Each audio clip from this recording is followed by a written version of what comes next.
నిండు ముళ్ళ బంధము జరిగెను శుభలగ్నము సీతారాముడు ఒకటయ్యను ఈ దినము 7 అడుగుల పయనము ఒకరికొకరు సొంతము కలిసి మెలిసి సాగను ఈ జీవితము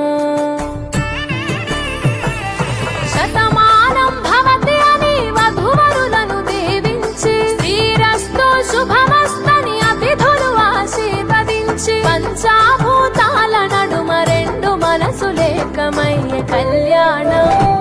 కమన